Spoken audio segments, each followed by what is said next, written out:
Welcome to Government Affairs with the Dalles Chamber. This morning's guest is our Mayor, Rich Mays. So I am going to let him go ahead and update us. We do encourage questions. You can either put them in the chat, raise your hand. As I tell people, sometimes just jump up and down in your chair, get my attention. But Mayor Mays, I will watch the screen for you so you don't have to worry about that. And I'll make sure that the questions get asked if they are put in the chat or messaged to me. So with that, good morning and welcome, Mayor Mays. Thank you, Lisa. It's a pleasure to be here. I think the last time I was here was about 6 months ago. So it's always nice to appear before this committee and well-meaning and well-involved citizens and let them know what's happening, at least my version of it. I'll start with the Google was probably the biggest news from 2021 as far as the city was concerned. After a year of negotiations, and we had 8 public meetings.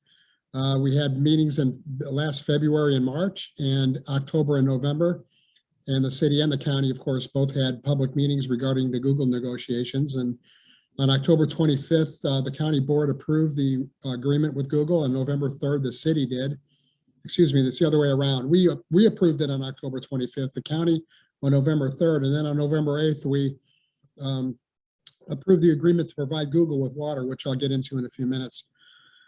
This agreement was what's known as a SIP agreement. SIP stands for Strategic Investment Plan, as opposed to an enterprise zone, which was the plan back in 2005 when we negotiated the first agreement with Google, in 2013 when we negotiated the second agreement with Google, and 2015, which was the third agreement with Google. All 3 of those, again, were enterprise zones. This was a SIP agreement. The big difference being, in this case, Google is now, as a result of the SIP program, paying property taxes, or at least some portion of property taxes, where they weren't before. Before, they were paying payments in lieu of taxes, which we've been receiving over for the last 15 years. This property tax agreement that they're paying is the equivalent, they're paying the equivalent of 50% on the first data center they would build. And if they build a second data center, and I really think they will, it would also, they'd be paying the equivalent of 60% of the tax load on the second data center. All in all, we're expecting to get an initial fee on each of the 2 data centers of $3 million apiece, which is $6 million. We expect them to pay property taxes to the 12 tax, or I guess it'd be to 11 taxing bodies in the tax area, of $17 million apiece on each of the 2 data centers for a total of $34 million.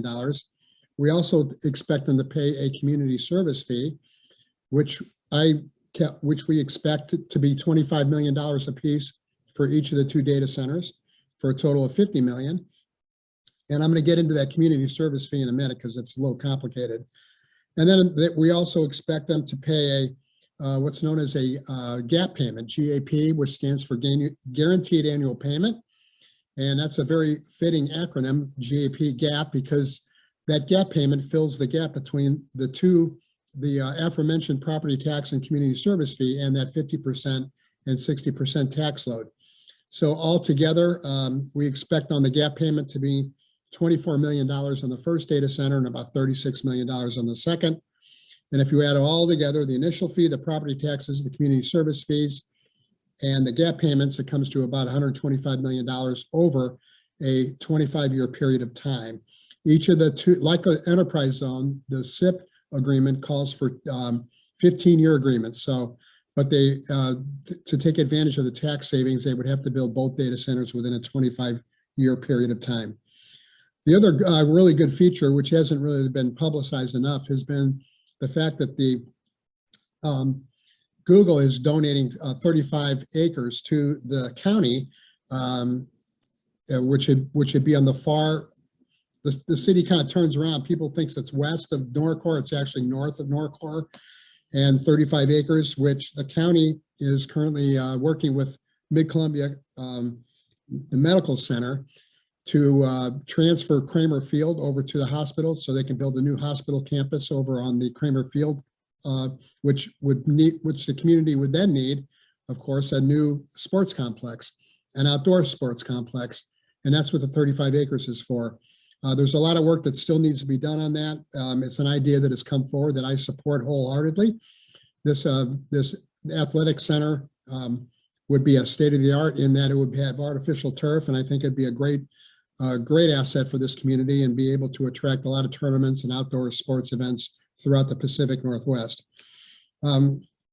Obviously, this agreement is going to have a big effect on our 11 taxing bodies, as I mentioned: the city, the county, the school district, the fire district, the park district, the library, the community college, the port. As I said before, we would expect that to come to bring in about $34 million in property taxes. And then the community service fee is something that the city council and the county are discussing right now. What to be is the disposition of those monies. That is yet to be determined. I will say that no matter what is decided, the 75% of the tax load of the taxing bodies has to vote favorably toward whatever plan that the community comes up with for the community service fee. So that is yet to be determined, and we're hopeful that that'll get done within the next 60 days. I also like to remind everyone that the first agreement that was negotiated in 2005, that facility will be coming online on the tax rolls in 2023. And so I think all the 11 taxing bodies can look forward to getting the tax revenue off of that in a couple of years. I'd also like to remind everyone that the third facility, the Taylor Lake facility that was negotiated in 2015, most of the money from that phase has not been determined. Now, the first 3 or 4 years of payments that we're getting from Google, which total about $1.8 million per year, has been committed to the Columbia Gorge Community College to pay for that part of the share for the new skill center and housing complex. So we took advantage of the first 4 years of those payments, but we still have 11 more years of the Taylor Lake facility to decide what to do with that $1.8 million over 11 or 12 years. So I really think that after all is said and done, I think that the taxing bodies are going to be doing just fine because of all the things I've mentioned.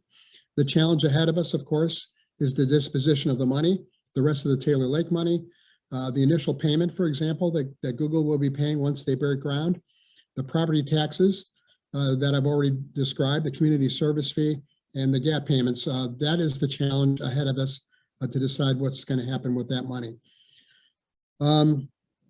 Previous agreements, the first 3 agreements, the money that was derived out of the first 3 have gone to a variety of nonprofit organizations, the taxing bodies. Some of it went to the community college, as I just described. Some of it went to District 21 for some upkeep on their facilities and a lot of social programs. So my goal, at least in my opinion, and I'm just one person, but I think that I like to see the money coming from that 4th facility that we just negotiated go towards lowering taxes, a new high school, the 35-acre sports complex I just described. And I think we have a very unique opportunity here in the Dalles that if we play our cards right, we could end up with a new high school, a new hospital, a new state-of-the-art outdoor sports complex, and also if and when the hospital moves from its present site. And by the way, that's a 62-year-old facility there. If they move out of there and go to Kramer Field, that would open up that area there for some housing. We all know we badly need a lot of housing. The other part of this agreement that did receive a lot of some controversy was the water agreement we negotiated. As a result of this agreement, Google will be constructing approximately $28.5 million of infrastructure in order to not only serve their new data centers, but also to help the city in its water capacity. New water lines will be built that will increase and improve looping and redundancy. These are terms that allow one part of the city's water system to connect with another part of the city's water system. New sewer force main, a new water storage reservoir, a new water booster station, a new sanitary sewer lift station, a new groundwater well, a new aquifer and storage and recovery well, and also a couple of new utility access corridors. As I said before, we expect that these facilities, this new infrastructure, will serve not only Google, but also serve the rest of the city through providing the city with additional water capacity. Google has also, when they purchased the old aluminum plant property, they also got water rights, and they're going to take those water rights and they're going to transfer those water rights to the city. They're also going to be cleaning up a Superfund site on the old aluminum plant property. So I think there's a lot of advantages and benefits to the community as a result of this. I'd like to say in closing about the Google project that I'm very proud of the City Council for withstanding a lot of withering criticism, especially on social media. They passed both agreements, the water agreement and the financial part of this, 5-0. The county board approved their part of it, 3-0. And like I said, we received a lot of what you might call nasty emails and some criticism. And I thought the City Council stood up to that great. And as I said, I'm very proud of the fact that it was a unanimous vote to approve both of those. Moving on to, I think, one of the most unsolvable problems that I've encountered in my 40 years of public service. A very difficult problem, which is, of course, our houseless or homeless situation here in the Dalles, something that's going on all over the country, very prevalent, of course, in Oregon and Portland. I was approached before the last election, which has been over a year now, in 2020, as the mayor about taking more of a leadership role with the houseless situation. And I was approached by people in the faith community. And I told them that, well, I haven't been reelected yet. So let's wait till after the election and see what happens. As it turns out, I was reelected. And I think they approached me because of my experience working with small groups in local government and because I'm the mayor. So after the election, it was my observation that past efforts to solve, you're never going to really solve the homeless problem, but let's say manage it and deal with it.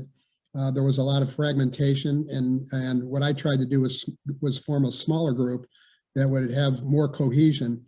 And I went to 4 stakeholders, the stakeholders being Mid-Columbia Community Action, headed up by Kenny LaPointe. The faith community, I had meetings with some of the pastors. St. Vincent de Paul, I met with their board of directors, and I also met with the head of the, who was then the head of the Center for Living, the mental health agency, and asked them, would you like to be involved in an effort if I put together a committee? And I was seeking input and getting their blessing on going ahead with this. I got unanimous support to go ahead with it. The committee was formed. As I said before, it's a small committee, but we do bring people in as needed. Law enforcement is represented, the faith community Center for Living, as I said before, the county, St. Vincent de Paul, the Housing Authority, and Mid-Columbia Community Action are all representatives.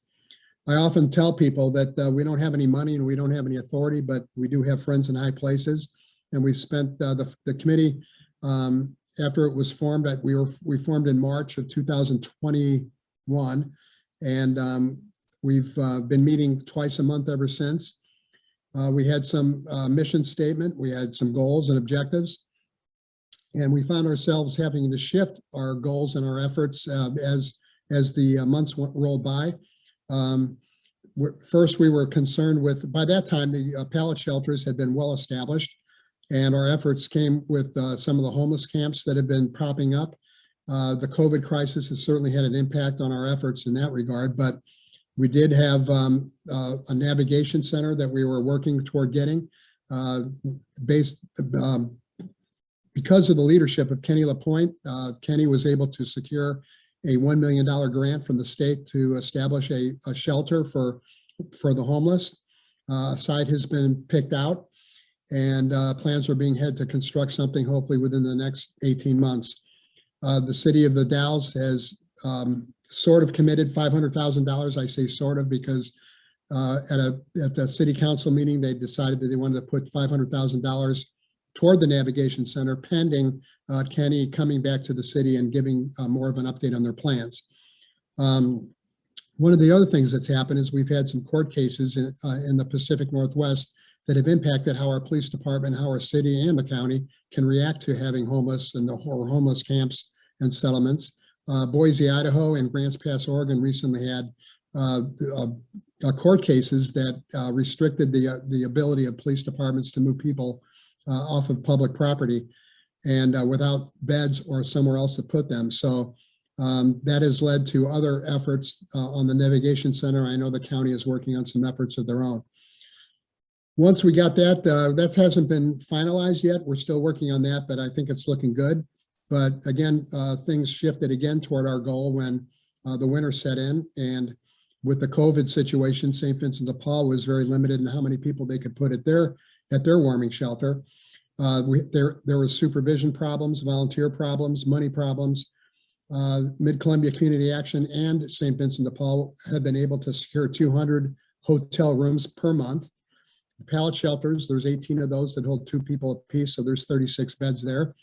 St. Vincent de Paul has been able to house about 10 people. They'd like to have more, but again, because of the social distancing, they've had to settle for 10 at the warming shelter there. It has been open now for about 30 nights, and they're relying on volunteers and staff to staff that. A problem happened a couple of weeks ago when there was a COVID outbreak at the warming shelter. Some of the guests that had stayed there tested positive. I want to stress too that a lot of the reasons that some of the houses end up at the warming shelter is because at the pallet shelters and at the hotel rooms, Mid-Columbia Community Action has some rules, and they're not very strict. They're not especially strict rules, but they do have rules to live by when people are staying at the hotels or the pallet shelters, and when they don't follow the rules, they can't stay there anymore. So that exposes the community and some of these people that don't follow the rules to the elements. And when they came down with COVID and they couldn't stay at the shelter anymore, they were put in a hotel in Hood River. And then they were there a couple of nights, and the owner of the Hood River Hotel asked the county health department to get those people out because of the conditions that they were creating. And so it really created a lot of issues for some of the houseless individuals in our community that is still being worked on. Anyway, so our goals have shifted, and we're still meeting twice a month and trying to deal with this issue as best we can. It's been a real challenge, as I said. In 40 years of public service, it's a difficult problem that's really going on everywhere, and we're dealing with it the best we can. The third subject I'm going to bring up is the Northwest Mural Fest. About 2.5 years ago, Main Street and the Neon Museum got together and held a meeting and talked about an event that we are going to be having in August of 2022. We hope to attract about 200 artists to our community to paint 15 new murals on our downtown corridor. We've already painted 2 what we call teaser murals to get people ready for the big event. The first one was featured the cherry industry, which is in back of City Hall, to the west of City Hall, in that parking lot there. I'm sure most all of you have seen that. And the second one we did was just most recently this last summer, featuring Blanche McGahee, who was a famous Western cowgirl, I guess is the best way to put it. And her mural is about 3 blocks further west from the first teaser mural on 3rd Street. On October 15th, the Neon Museum, our committee hosted an event that allowed people to come and vote for the other themes that are going to be featured. We hope to have, in addition to the 2 teaser murals, we hope to have 15 more. And we had a lot of input from citizens that came to that event. We had about 500 votes take place at that event for the different themes. Preferences were cited. And we started working on additional themes that weren't necessarily featured at the museum on October 15th. So more themes were featured, and we put those themes online.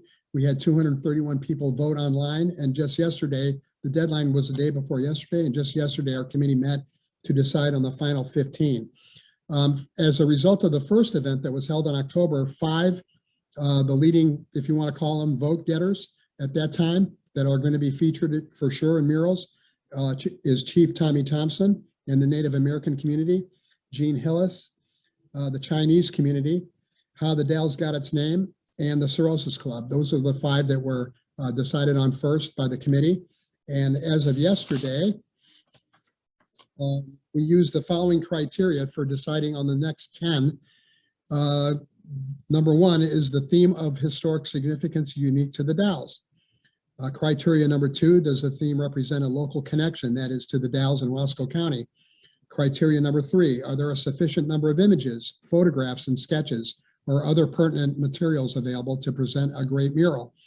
Criteria four, does the theme present an interesting story? Criteria five, is diversity sufficiently represented in the theme selected? Criteria six, has the input provided by those members of the public who visited our website been considered? And finally, number seven is we had 25 themes under consideration for the 10 remaining spots. And they all represent noteworthy individuals, groups of people, events, places, and businesses. And we tried to represent at least one theme from each of those categories. So after the committee met, the other 10 themes that were selected, and again, this is just yesterday afternoon, will feature Ben Snipes, a well-known livestock man who lived here in the Dalles for many years, the Latino and Hispanic culture, Eleanor Borg, Gary Honnold, H.L. Davis, who was a Pulitzer Prize-winning author who lived here in the Dalles. And then we combined two themes together, the Dalles Dip and the Dalles Ferry, historic Columbia River Highway, Thomas Condon, of course, most people know as a geologist, and the town of Condon was named after him. He was also a pastor here in the Dalles. And Benjamin Gifford, a photographer. We also have the Heidelberg Brewery, was the 11th one picked, and we've selected that as an alternate. And in case any of the other themes fall through, we'll have that to fall back on. This is going to be a great event during the last week of August of 2022. Originally, we wanted to have it last year, but the COVID crisis put it off for a year. So we're looking for volunteers, and there's still a lot of work to be done. And with the arrival of 200 artists in the town, we're going to need places for them to stay and food for them to eat. And the Civic has been very cooperative. That's going to be kind of the central headquarters for the event in about 7 more months. My final subject is going to be the city manager recruitment that's going on right now. Julie Kruger, our city manager, will be retiring. We expect to be in the spring. We've opened up nationally the job for the city manager. The advertisements have gone out all over the country this month, and the application closing date is going to be February 13th. So if you know somebody who is interested in a very challenging job and a very rewarding job, one I happen to hold for 28 years, please let us know, and we'll look forward to getting as many well-qualified applications as possible. And I want to stress that at least it's my goal to attract as many well-qualified candidates. I think the more we get, the better it'll be. We expect, we did hire a firm to handle the recruitment. It's Prothman and Associates out of Tacoma, Washington. And they're very capable, and we're looking forward to getting a sufficient number of candidates for us to consider. Hopefully we'll have somebody on board by early spring to work with Julie before she retires, and then we can move on from there. So I believe that's all I had, and I was hoping that I always like to open it up for questions and have lots of input and questions about not only the 4 subjects I've talked about, the Google, the houseless situation, the Northwest Mural Fest, and the city manager recruitment, but any other subjects you would like to bring up. So with that, I'll open it up for questions. Thank you. So with that, Dan Spots, would you like to go ahead and ask your question? Thank you, Lisa, and thank you, Mayor Mays. I'm going to go back earlier in the presentation, all of which was fascinating, and thank you for the information, sir. One thing that was new to me that I hadn't heard about was regarding the cleanup of the Superfund site. Can you provide additional information? Is that the entire big mound that we have down there, or is there a strategy on that? I can't provide very much information at all because I'm not technically qualified. I will tell you that I'm not sure that mound, I hear a lot about that mound. I'm not sure that's part of it, but I think there's 2 or 3 Superfund sites on there that are going to be cleaned up. And I think they have to, that's all part of the environmental cleanup that is going to be administered by state and federal agencies, not the city. All right. Sorry, I can't answer it any better than that. Okay, thank you, sir. All right, Brian, talk. Yeah, Rich, you kind of touched on this, but kind of what is the long-range plan or game plan or effort for the homeless in the area? And has the site been developed or identified for the center? I'll take the second question first. Yes, a site has been established, and I'm not sure that I can tell you I do know there's been a 2.6 acre site donated for the cause. And I know that before it becomes public, I know that Mid-Columbia Community Action would like to work with the city to make sure that site is suitable and available. There's land use development issues, with the city planning department and all that. I'm very optimistic that'll happen though. So I think it shouldn't be too long before that site is revealed. Your second question, the long-term goal, I think the navigation center is part of that. I think if the COVID crisis is ever to pass by or at least be minimized, I think the camps have certainly been an issue that we'd like to address long-term and get people off the street and into a facility. So that's what I'm looking for. And I appreciate, I mentioned the fact that the committee has brought in people to assist us on an individual basis.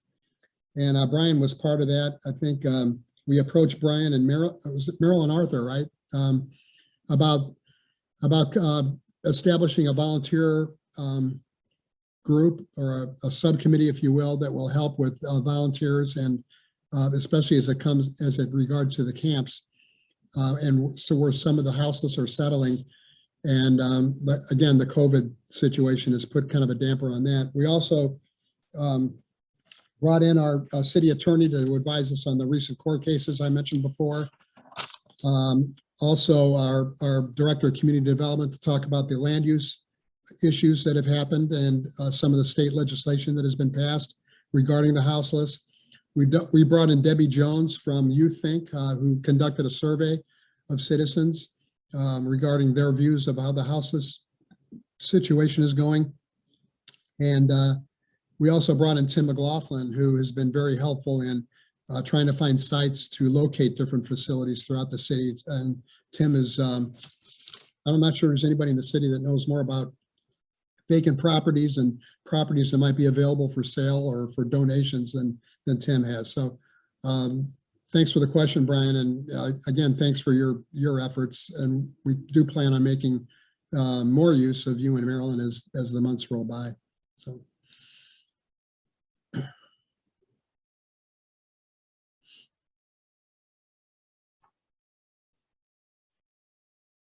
Any other questions? Mayor Mays, I'm going to put you on the spot. If you don't know the answer, that's fine, because I have not been at any of the meetings since the very beginning for the murals. But do we have an amount that will need to be raised in order to make this event? I'm assuming there's going to be fundraising all along until August. I know that we're trying to coordinate the food because that's pretty expensive for the artist. And I know that Todd and Addie are trying to coordinate that, and I'm trying to help them at least get the message out.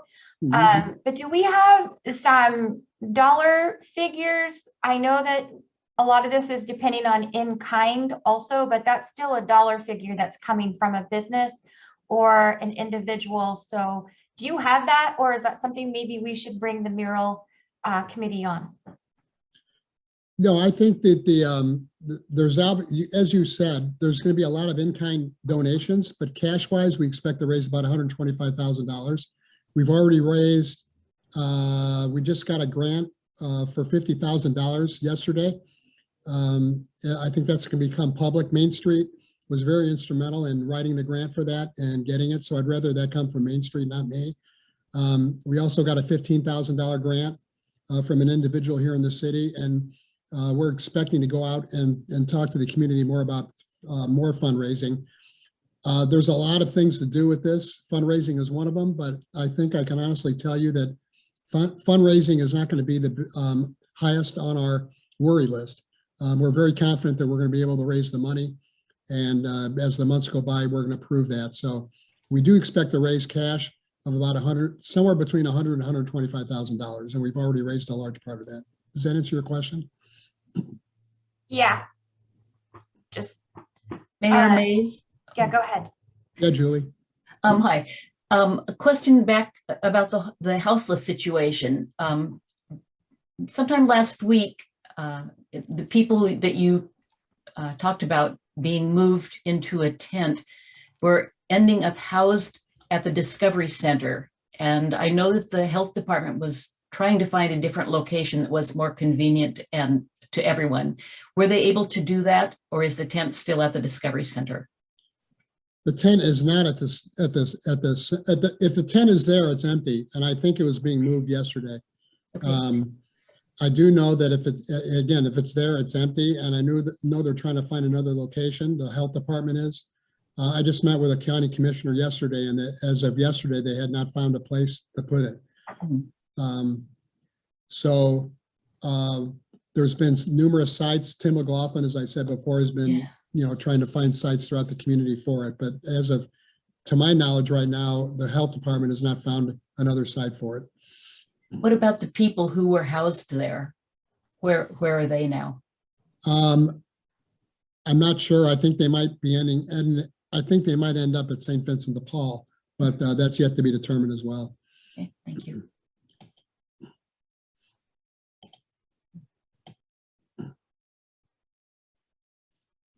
Any other questions, comments, feedback? Looks like you might get out early.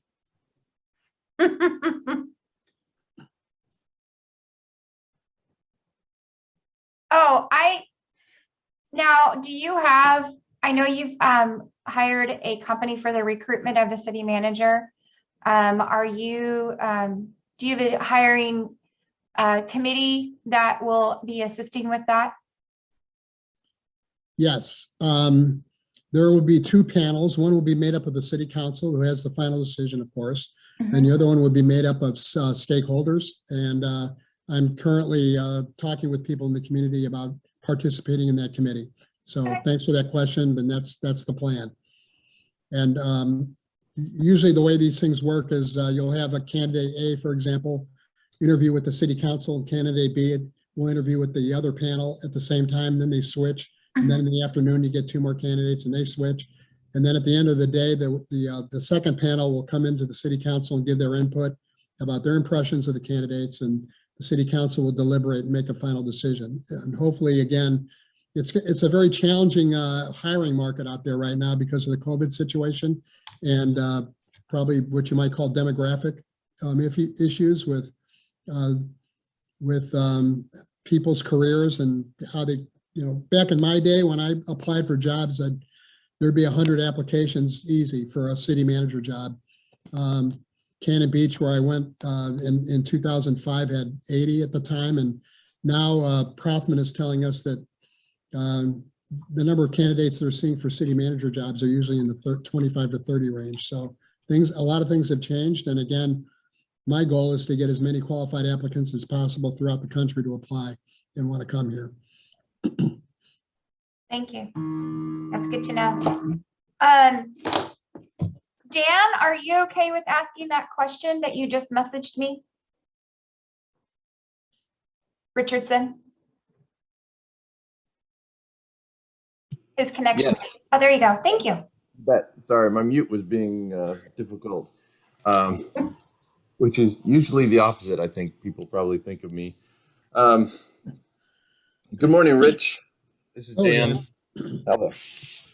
Hey, if you haven't already answered this, I wonder if you'd care to reflect for just a minute on 2021 and share what you think might be highlights or most significant events or votes maybe that we had in the city this last year.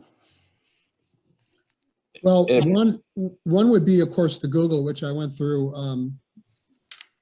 I went through pretty much in detail about the financial part of it and the water part of Yeah. it. I think that was the most significant.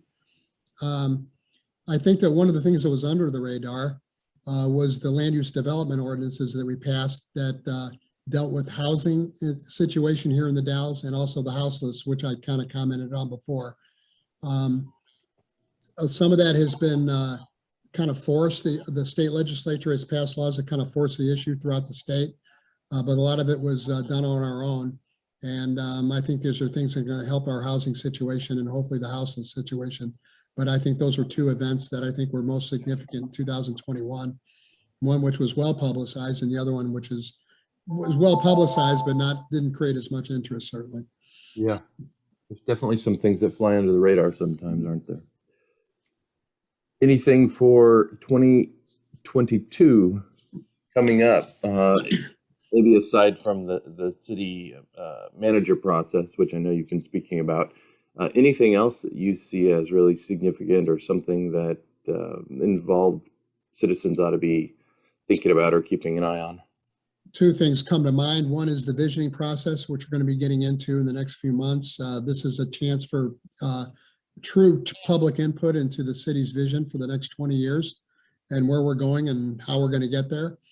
And the second one, and I kind of hit on this in my presentation, is what we're going to do with the money that's going to be coming in from Google by virtue of the initial fee, the community service fee, which is a topic right now under discussion, and will take a lot of, shall we say, agreement, consensus, and bringing everyone together to decide what to do with the community service fee, and of course the aforementioned gap payment.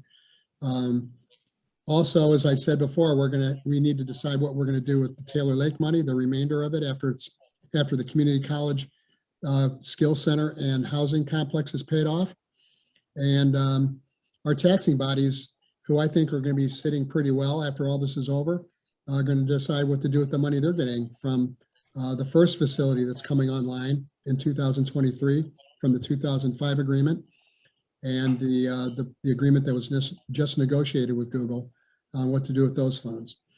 So that is a huge thing. I think our community is going to be, it's a great problem to have, but it's going to take a lot of consensus to put together to decide the disposition of those funds. Yeah, you bet. Thank you, Rich. All right, Julie Reynolds, you have a question? I do. Am I unmuted? Yes. This is a question about the property that will be vacated when the hospital moves. I know this is years in the future. I'm a board member of Age Plus, which is interested in issues of rural aging and has been pretty active in this community recently. And we're always looking for property for low income housing. I understand that Tim McLaughlin might be a good person to talk to, but do you have any idea what will happen? Will that property vacated by the hospital be offered for low income, or will it just be put on the market and become high-end, high on the hill residences? I can't say that it's definitely going to be low income. I can tell you that I don't think it'll be what you might call high-end housing either. But I will say that the discussion has just started, and there's a commitment on the part of the hospital, the county, and the city to at least have some sort of housing up there because of the need for it. I just don't know what kind of housing it is, and it's just way too early to even think about that kind of thing. But I think all three entities that are involved with this program we would like to see housing up there for sure.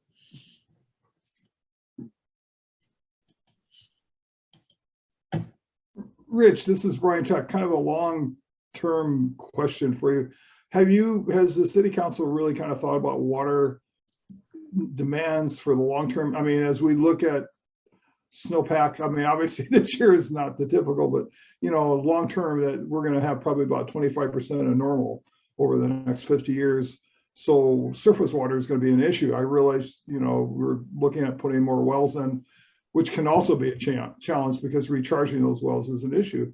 So is the city council looking at, out in the distance to say, okay, how are we going to supply the water this community, what are we going to do to manage the needs? So I guess just thinking long term here, has there been any thinking or discussion about that? Absolutely. I think our city staff has done a really good job looking toward the future, considering climate change, considering all the things that you're alluding to. 3 different studies were done before the negotiations even started with Google, or just up to the negotiations with Google as far as the water goes. And I think it's fair to say that our Director of Public Works was very instrumental in making sure that the long-term, and I want to stress long-term needs of the city as far as water goes, and also sewer for the next many years was considered when in those negotiations. So the answer is an unequivocal yes.